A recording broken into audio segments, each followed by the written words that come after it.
और व्यापारी असुरक्षित हुई। ये वही उत्तर प्रदेश है जिसने दंगों के माध्यम से बिगड़ती हुई अपनी अर्थव्यवस्था को देखा है, झेला है। अराजकता के तांडव को किस हद तक अव्यवस्थित क्या कर दिया गया था, इन सभी बातों को उत्तर प्रदेश ने देखा है, झेला है। लेकिन प्रदेश वही, तंत्र वही, केवल सरकार बदलने से कैसे व्यापक परिवर्तन लाया जा सकता है, यह इन 8 वर्षों में उत्तर प्रदेश की जनता जनार्दन ने महसूस किया होगा, हर तबके के लोगों ने महसूस किया होगा। इन 8 वर्षों में जनता जनार्दन के लिए भारतीय जनता पार्टी और एनडीए की ओर से जो कार्यक्रम तय किए गए, उनका प्रभावी क्रियान्वयन किस रूप में हुआ है, या आज इसी से आप देख सकते हैं कि जो उत्तर प्रदेश 8 वर्ष पहले बीमारू राज्य माना जाता था, देश के विकास का बैरियर माना जाता था, जिस उत्तर प्रदेश को 8 वर्ष पहले केवल एक श्रम शक्ति के रूप में लोग जानते थे, आज वही उत्तर प्रदेश 8 वर्ष बाद देश की अर्थव्यवस्था ग्रोथ इंजन बनकर के उभरा है। आज वही उत्तर प्रदेश 8 वर्ष की इस यात्रा के दौरान देश के अंदर अर्थ पुंज बनकर के उतरा है, अर्थ शक्ति के रूप में उभरा है। आज यही उत्तर प्रदेश प्रत्येक सेक्टर में जो देश के विकास का एक बैरियर माना जाता है, वही उत्तर प्रदेश देश के विकास का ब्रेक थ्रू बनकर के उसको एक नई दिशा देने के लिए हर एक सेक्टर में आगे बढ़ता हुआ दिखाई दे रहा है। खासतौर पर अगर मैं एग्रीकल्चर सेक्टर की ही बात करूं, 2017 के पहले उत्तर प्रदेश के अंदर ये क्षेत्र पूरी तरह उपेक्षित था। हम लोगों ने हमेशा इस बात को माना है कि विकास की जो ये अवधारणा है, हमें पहले अपने उन सेक्टर को चिन्हित करना पड़ेगा जिसमें हमारे लिए सबसे आसान और सबसे महत्वपूर्ण संभावना है। उत्तर प्रदेश प्राचीन काल से ही इस दिशा में 2 सेक्टर में बहुत आगे बढ़ करके काम करने वाला राज्य रहा है। इसमें एक कृषि प्रधान देश, प्रकृति और परमात्मा के असीम कृपा का यह प्रदेश, अत्यंत उर्वरा भूमि, पर्याप्त मात्रा में जल संसाधन, हमारे पास एक बड़ी आबादी यहां निवास करती है। इन सबको उचित और व्यवस्थित नियोजित करके हम देश के लिए खाद्यान्न उत्पादन का एक बास्केट बनकर के उभर सकते थे। तकनीक का उपयोग करके किसानों की आमदनी को कई गुना आगे बढ़ा सकते थे। लेकिन 17 के पहले उत्तर प्रदेश का किसान आत्महत्या कर रहा था। 17 के पहले उत्तर प्रदेश के अंदर कृषि सेक्टर में एक वीरानी छाई हुई थी। लेकिन इन 2017 के बाद ये डबल इंजन की सरकार ने जो व्यापक परिवर्तन किए हैं वह हम सबके सामने है। आपने देखा होगा जो कृषि की दर थी उत्तर प्रदेश में, वह 2016-17 तक केवल 5% के आसपास थी। आज बढ़कर के 13.5% से अधिक हुई है। और उत्तर प्रदेश की जीडीपी में इसके कारण 28% की बढ़ोतरी आज देखने को मिल रही है। और इसकी शुरुआत हमारी कैबिनेट ने, पहले ही कैबिनेट ने की थी। प्रदेश के अंदर 36,000 करोड़ रुपए की लागत से लघु और सीमांत किसानों की कर्ज माफी के कार्यक्रम को लेकर के आज उसी का परिणाम है कि जिस प्रदेश में 16-17 तक कुल यहां पे 557 लाख मीट्रिक टन खाद्यान्न का उत्पादन होता था, आज उसी प्रदेश में हम लोग गत वर्ष ही 668 लाख मीट्रिक टन से अधिक खाद्यान्न का उत्पादन किए हैं। यानी ये 20% खाद्यान्न के उत्पादन में बढ़ोतरी एक वर्ष में ही उत्तर प्रदेश के अंदर देखने को मिली है। प्रधानमंत्री ऋण मोचन की योजना से लेकर के प्रधानमंत्री किसान सम्मान निधि की योजना तक हर एक क्षेत्र में आज किसान को डीबीटी के माध्यम से धनराशि जाती। देश में आज के दिन पर प्रधानमंत्री किसान सम्मान निधि में 2,61,000 से अधिक किसानों को 80,000 करोड़ रुपए से अधिक की धनराशि डीबीटी के माध्यम से उनके खातों में गई है। प्रदेश के अंदर सिंचाई की क्षमता में व्यापक बढ़ोतरी हुई है। ये वही प्रदेश है वर्षों से जहां पर सिंचाई की परियोजनाएं लंबित पड़ी हुई थी। अर्जुन सहायक हो, बाणसागर हो, सरयू नहर राष्ट्रीय परियोजना हो, 40 वर्षों से योजनाएं लंबित पड़ी हुई थी।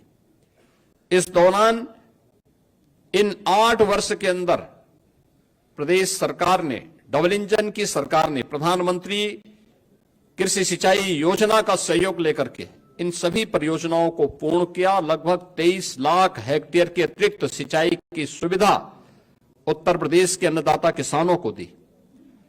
प्रदेश के अंदर कृषि विज्ञान केंद्र स्थापित कराए।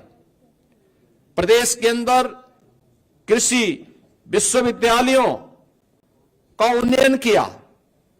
एक नए कृषि विश्वविद्यालय की स्थापना के लिए और 20 नए कृषि विज्ञान केंद्रों को कुछ सेंटर ऑफ एक्सीलेंस स्थापित करने की दिशा में कार्य प्रारंभ किए। टेक्नोलॉजी मिली, अच्छे बीज मिले। परिणाम क्या हुआ? धान में, गेहूं में, दलहन में, तिलहन में, श्रीअन्न में, हर एक सेक्टर में उत्तर प्रदेश एक नई स्पीड के साथ आगे बढ़ता हुआ दिखाई दिया। इसकी झलक मैं इसी बात से आपको देता हूं कि उत्तर प्रदेश में 2017 के पहले जो चीनी उद्योग लगभग बंदी के कगार पर था, अनुमान करिए व्यापक आंदोलन चलते थे, किसान अपने खेतों में आग लगाता था। वर्षों तक, जब 2017 में हम लोग आए थे तो 2008-9 से लेकर के 2017 तक गन्ना किसानों का गन्ना मूल्य का हजारों करोड़ रुपया बकाया था चीनी मिलों पर। सरकारें चीनी मिलों को औने पौने दाम पे बिक रही थी। आज भी माननीय उच्चतम न्यायालय में मामला चल रहा है, लेकिन हमारी सरकार आई, हमने एक भी चीनी मिल को बंद नहीं किया। बंद चीनी मिलों को रिवाइव किया। उत्तर प्रदेश के अंदर इस दौरान हम लोगों ने 3 नई चीनी मिलों की स्थापना की, 6 चीनी मिलों की पुनर्संचालन की कार्रवाई की, 38 चीनी मिलों का विस्तार किया और वर्तमान में 122 चीनी मिलें प्रदेश के अंदर क्रियाशील हैं। 2017 से अब तक गन्ना किसानों को 2,80,000 करोड़ रुपए से अधिक का गन्ना मूल्य का भुगतान हुआ और यह पिछली सरकारों के 22 वर्ष के कार्यकाल की तुलना अगर इसे किया जाए, उन्होंने 22 वर्ष में जितना किया उतना हमारी डबल इंजन की सरकार ने मात्र 8 वर्ष में किया। उससे भी 60,000 करोड़ रुपए से अधिक की धनराशि गन्ना किसानों के खाते में उपलब्ध करवाने का काम किया। इथेनॉल के नए प्लांट लगाए। 2017 तक केवल 42 करोड़ लीटर इथेनॉल का उत्पादन उत्तर प्रदेश में होता था। आज के दिन पर यह 177 करोड़ लीटर इथेनॉल का उत्पादन उत्तर प्रदेश के अंदर हो रहा है, जिससे अन्नदाता किसानों को सर्वाधिक लाभ हो रहा है। इसी प्रकार से चाहे गन्ना उत्पादन में, चाहे वह खाद्यान्न उत्पादन में हो या फिर फल एवं सब्जी के उत्पादन में भी आज उत्तर प्रदेश नंबर 1 पर फिर से आया है और उत्तर प्रदेश के अन्नदाता किसानों के जीवन में व्यापक परिवर्तन देखने को मिला है। पीएम कुसुम योजना के अंतर्गत सोलर पैनल लगा करके प्रदेश के अंदर लगभग 86,000 अन्नदाता किसानों के जीवन में व्यापक परिवर्तन का काम किया गया। तो 14 लाख निजी नलकूप को भी विद्युत की मुफ्त व्यवस्था देकर के अन्नदाता किसानों की आमदनी को बढ़ाने में सरकार ने योगदान दिया। और परिणाम है कि इस दौरान अगर आप देखें 2012 से 17 के बीच बिचौलियों के द्वारा तब सरकार करती थी, तब कोई प्रोक्योरमेंट सेंटर सरकार के द्वारा नहीं लगाए जाते थे। तब सरकार ने गेहूं का क्रय पे कुल पैसा खर्च किया था 12,808 करोड़। यह पैसा अन्नदाता किसान के पास नहीं, बिचौलियों के पास गया था। और 17 से लेकर के 23-24 के बीच में सरकार ने जो गेहूं क्रय पर धनराशि खर्च की है, इसमें 2.5 यानी इससे लगभग 2.5 गुना अधिक हम लोगों ने इसके लिए धनराशि खर्च की है, लोगों को उपलब्ध करवाया है। और इसमें 200 यानी 94, इसमें कुल धनराशि 12,808 करोड़ की तुलना में 43,424 करोड़ रुपए यानी 3.5 गुना अधिक भुगतान अन्नदाता किसानों को सीधे प्रोक्योरमेंट के केंद्र के माध्यम से हम लोगों ने अन्नदाता किसानों के लिए किया है। ऐसे धान के क्रय में भी 12 से 17 के बीच 17,190 करोड़ रुपए का कुल भुगतान बिचौलियों को हो पाया था, क्योंकि किसान सरकार के तत्कालीन सरकार के एजेंडे में कहीं नहीं था। इस दौरान 2017 से लेकर 2024 के बीच सरकार ने 5 गुना अधिक यानी 88,746 करोड़ रुपए का धान का मूल्य डीबीटी के माध्यम से अन्नदाता किसानों के खाते में करने का काम किया। प्रदेश के अंदर 32 लाख हेक्टेयर से अधिक भूमि को बाढ़ से बचाव करने में सरकार ने सफलता प्राप्त की है।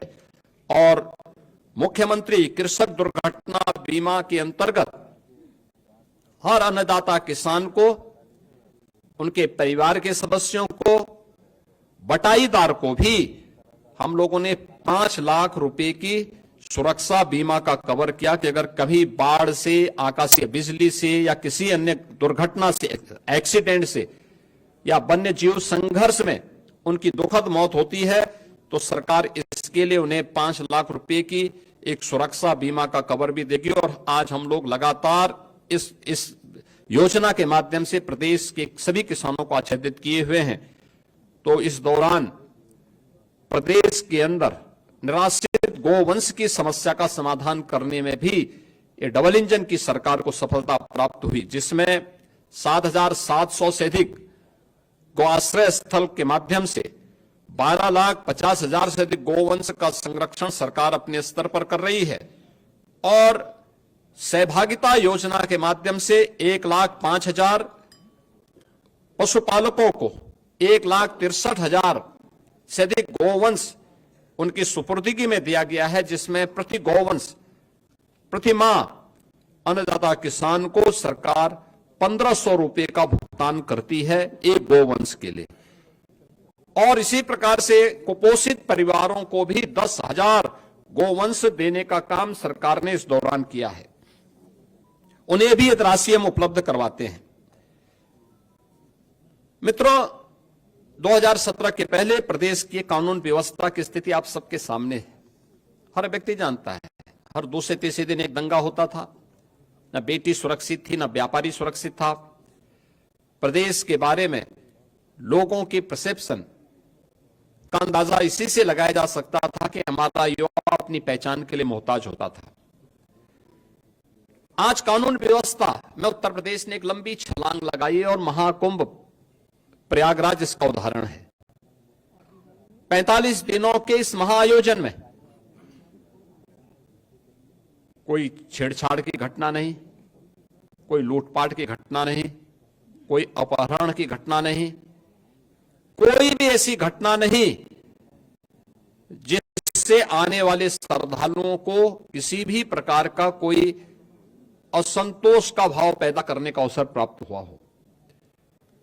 प्रदेश वही है, लेकिन इसके लिए जो व्यापक परिवर्तन हुआ है, इस व्यापक परिवर्तन का कारण है कि इन 8 वर्षों में सरकार ने व्यवस्थित तरीके से उत्तर प्रदेश पुलिस के बल को एक सिस्टम के साथ जोड़ा है। आप अनुमान करिए, अब तक उत्तर प्रदेश पुलिस बल में पिछले 8 वर्ष में, जब 2017 में हम लोग आए थे, 1.5 लाख पुलिस कार्मिकों के पद खाली थे। सरकार की नीयत पर जनता जनार्दन को भी और माननीय न्यायालय को भी संदेह था, क्योंकि भर्ती की प्रक्रिया पारदर्शी नहीं हो सकती थी, नहीं करते थे। लेकिन पहली बार हुआ जब पारदर्शी भर्ती की प्रक्रिया के माध्यम से सरकार ने 1,56,000 से अधिक पुलिस कार्मिकों की भर्ती, जो आज सेवा दे रहे हैं, उन्हें उत्तर प्रदेश पुलिस बल का हिस्सा बनाया है। और अभी हाल ही में 60,200 से अधिक पुलिस कार्मिकों की नई भर्ती भी संपन्न की है, जिन्हें कुछ ही दिनों के अंदर ट्रेनिंग की प्रक्रिया के साथ जुड़ने का अवसर प्राप्त होगा। यानी आप अनुमान कर सकते हैं कि 2,16,000 से अधिक केवल पुलिस कार्मिक अकेले उत्तर प्रदेश पुलिस बल में भर्ती हुए हैं। और ये भर्ती की प्रक्रिया के साथ साथ उत्तर प्रदेश में जब 17 में हम लोग आए थे, 10 जनपद ऐसे थे जहां कोई पुलिस लाइन नहीं थी। पुलिस के बैरक की स्थिति आप देख सकते थे, सब टूटे फूटे थे, कोई व्यवस्था उनके लिए नहीं थी। ट्रेनिंग मात्र 6,000 पुलिस कार्मिकों की ट्रेनिंग की क्षमता थी। आज उनके इंफ्रास्ट्रक्चर को बढ़ाया गया। सभी 10 जनपद जहां पे कोई पुलिस लाइन नहीं थी, या तो पुलिस लाइन का निर्माण पूरा किया गया, बल्कि पुलिस कुछ जगह निर्माण कार्य पूरा किया या निर्माणाधीन है। हर जनपद में, हर थाने में पुलिस के अवस्थापना सुविधाओं के लिए बैरक का निर्माण किया गया। पुलिस की ट्रेनिंग क्षमता को कई गुना बढ़ाया गया। जिस प्रदेश में मात्र 6,000 पुलिस कार्मिकों की ट्रेनिंग हो सकती थी, पहली बार होगा, और उत्तर प्रदेश देश का पहला राज्य होगा जो 60,244 पुलिस कार्मिकों की एक साथ ट्रेनिंग कराने जा रहा है। एक साथ ट्रेनिंग कराने जा रहा है, और ये प्रदेश के अंदर ही ट्रेनिंग होने जा रही है। ऐसा भी नहीं कि हम कहीं दूसरे राज्यों में या कहीं अन्य जगह भेज रहे हो। ये अपने आप में उत्तर प्रदेश सरकार के द्वारा उठाए गए उन कदमों का परिणाम है, जो पिछले कुछ समय के अंदर हम लोगों को देखने को मिला है। और परिणाम आपके सामने है। एनसीआरबी की जो रिपोर्ट है, कितना परिवर्तन आया है, यह आप सबके सामने है। पिछली सरकारों ने दंगाइयों के काल के रूप में जाने जाने वाले पीएससी की 54 कंपनियों को समाप्त कर दिया था। यानी उन्होंने एक व्यवस्था, एक साजिश की थी कि जब यहां पे पीएससी ही नहीं रहेगी, तो फिर इसके बाद दंगाइयों को खुली छूट मिल जाएगी। हमारी सरकार आई, हमने इन सभी कंपनियों को फिर से बहाल किया, बल्कि महिला बटालियन की 3 महिला नई बटालियन भी गठित की। प्रदेश के अंदर अन्य महत्वपूर्ण स्थलों पर भी 5 नई पीएससी की बटालियन के गठन की प्रक्रिया को आगे बढ़ाया। एयरपोर्ट, मेट्रो की सुरक्षा के लिए, अन्य महत्वपूर्ण संस्थानों की सुरक्षा के लिए स्पेशल सिक्योरिटी फोर्स का भी गठन किया और उसकी 6 वाहिनियां गठित की। प्रदेश के अंदर सभी जनपदों में साइबर थानों की स्थापना की गई। हर थाने में एक साइबर सेल हेल्प डेस्क की व्यवस्था की गई। और आज प्रदेश के अंदर जो हमारी PRB 112 है, इसके रिस्पांस टाइम को 2017 के पहले इसका रिस्पांस टाइम 25 मिनट 42 सेकंड होता था। आज यह 7 मिनट 24 सेकंड का मात्र रह गया है। यानी आम जनता को कितनी जल्दी न्याय मिल सकता, उस तक पुलिस का रिस्पांस कितनी फास्ट होगी, इसी से आप अंदाजा लगा सकते हैं। और प्रदेश के अंदर गृह विभाग, नगर विकास विभाग और जन सामान्य की मदद से 11 लाख से अधिक CCTV कैमरे भी लगाए गए। 11 लाख यानी जो माननीय उच्चतम न्यायालय ने निर्भया कांड के बाद देश के अंदर एक व्यवस्था दी थी कि सेफ सिटी की परिकल्पना कैसे साकार होगी, CCTV कैमरे के माध्यम से उसे आच्छादित करने में उत्तर प्रदेश देश का पहला राज्य है जिसने अपने सभी 17 म्युनिसिपल कॉरपोरेशन के साथ साथ गौतम बुद्ध नगर में CCTV की कार्रवाई को पूरी तरह आच्छादित करने का काम किया है। ये सभी CCTV कैमरे आज वहां पर कार्य कर रहे हैं। किसी भी समाज में नारी की सुरक्षा, सम्मान और स्वावलंबन का कार्य संपूर्ण समाज के स्वावलंबन का आधार बनता है। आदरणीय प्रधानमंत्री जी ने इसके लिए नारी सशक्तिकरण के लिए नारी वंदन अधिनियम भी देश की संसद ने पारित किया है। उत्तर प्रदेश ने शुरू से इस पर ध्यान दिया है। अभी हम लोगों ने 60,200 पुलिस कार्मिकों की भर्ती संपन्न की है। आप अनुमान करिए 1947 से लेकर के 2017 तक उत्तर प्रदेश पुलिस बल में मात्र 10,000 महिला पुलिस कार्मिक थी। और अकेले एक भर्ती में जो अभी होली के एक दिन पहले भर्ती संपन्न हुई है, इस भर्ती में 12,000 से अधिक महिला कार्मिक अकेले भर्ती हुई हैं। इससे पहले 1,26,000 की जो भर्ती संपन्न हुई, 1,56,000 की जो भर्तियां हम लोगों ने यहां पे संपन्न की थी, 25,000 से अधिक महिला कार्मिक उसके माध्यम से हम लोगों ने पुलिस उत्तर प्रदेश पुलिस बल का हिस्सा बनाया है। और आज उसी का परिणाम है कि उत्तर प्रदेश में जो महिला वर्कफोर्स है 2017-18 के पहले जो 13-14% के आसपास थी, आज वो बढ़कर के 35% से अधिक हुई है। प्रदेश के अंदर मातृवंदना योजना में, केंद्र सरकार की प्रधानमंत्री मातृवंदना योजना में 60 लाख माताएं इससे लाभान्वित हो रही हैं।